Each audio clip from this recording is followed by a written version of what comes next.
Welcome to the Wolfpack Sports Wire, a podcast from the athletic department at Whitefield Academy.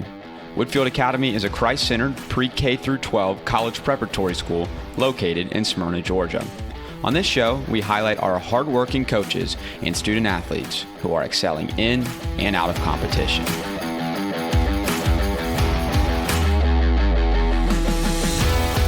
Welcome back to the Wolfpack Sports Wire.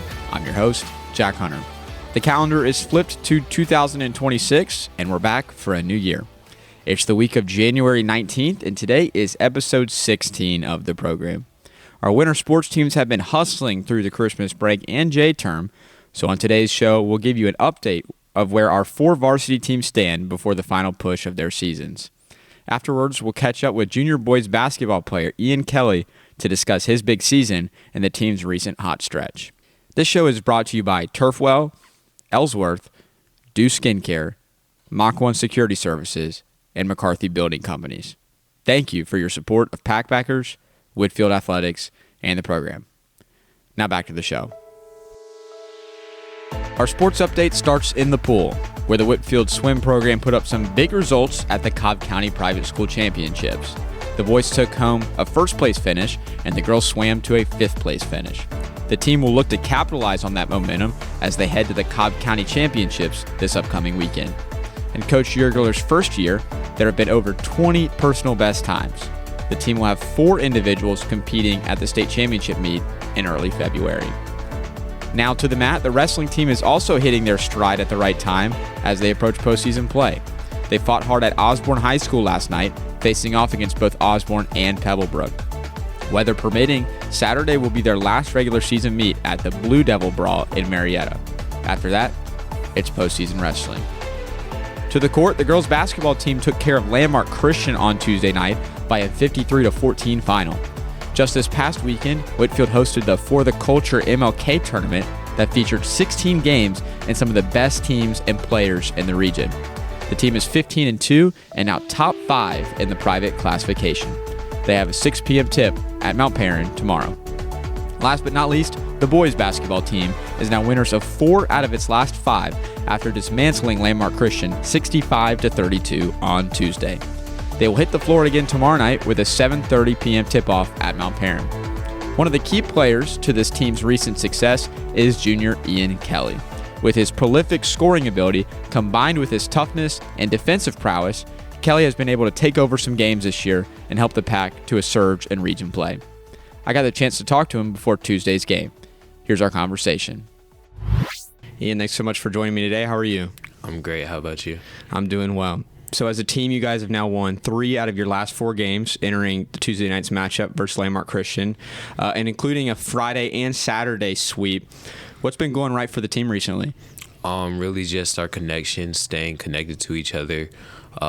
We know each game is not going to be perfect, but just giving effort every possession and then just staying connected, dapping up teammates after mistakes, just staying connected and being a team. Yeah, so we talked about that Friday-Saturday sweep. You had a big game on Friday night, 27 points, had a double-double on Saturday. Individually, what's been kind of the switch that's flipped for you as the season has progressed? I feel like I play better when I'm not thinking about my stats, or I'm focusing more on the team instead of myself. So really just focusing more on the team and getting the wins, and everything else will come naturally. People may recognize your name from the football team. You guys had a really long season this year, which was great for football. How tough was that going into basketball season with the success that you guys had from a football perspective, and how is it? How much time has it really taken to get fully into basketball mode? I'd say the main difference is just football and basketball shape are very different, you know. The running styles, you got to be more quick, and it's like you get a longer break in between plays in football. But more in basketball, it's like endurance, all of it. So I really just say that. And then being in the middle of basketball season now, the game slows down a lot at first when you're coming out of football season, just stepping on the court and then playing in the game. The game's moving kind of fast, so really just slowing the game down and just thinking more.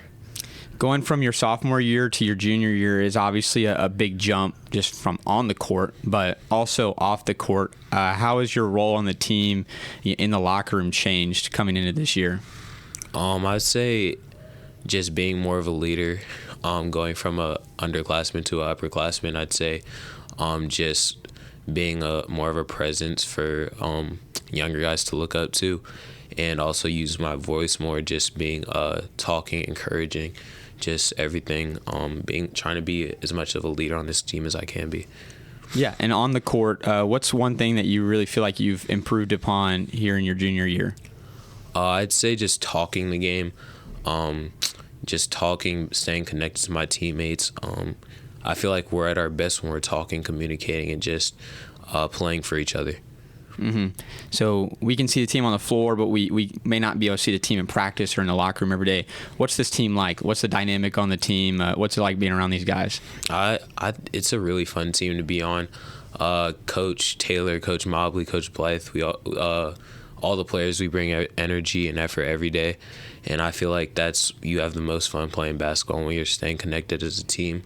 I'd say everybody has the same is asked to bring the same things to practice every day, which is just energy, effort, and enthusiasm, the 3 E's. So just staying connected to each other, and I feel like that's what sets us apart from most other teams, is just staying connected and playing for each other.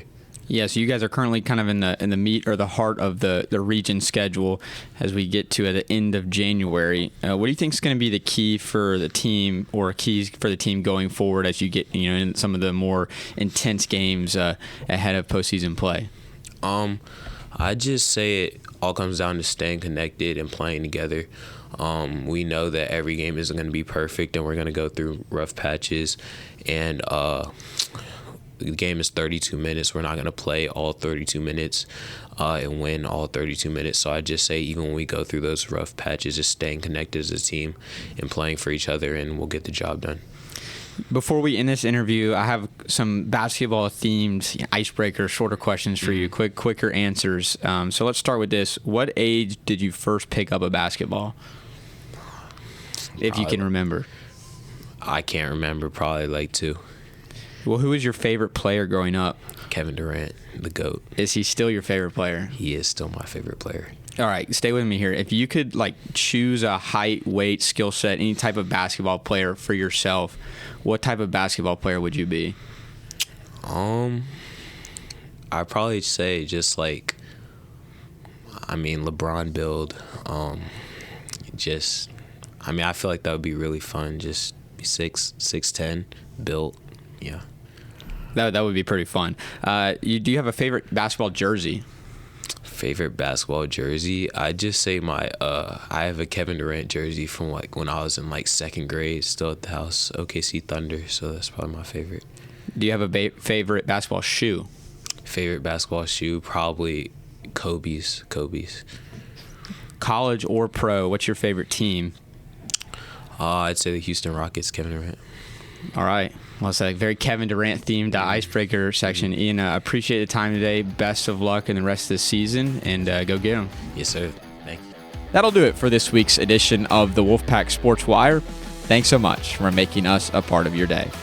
Brave the weather this weekend, and make sure to stay tuned to social media and WhitfieldAthletics.com for updates on this weekend's contests. That's all for today. We'll talk to you next time on The Wire.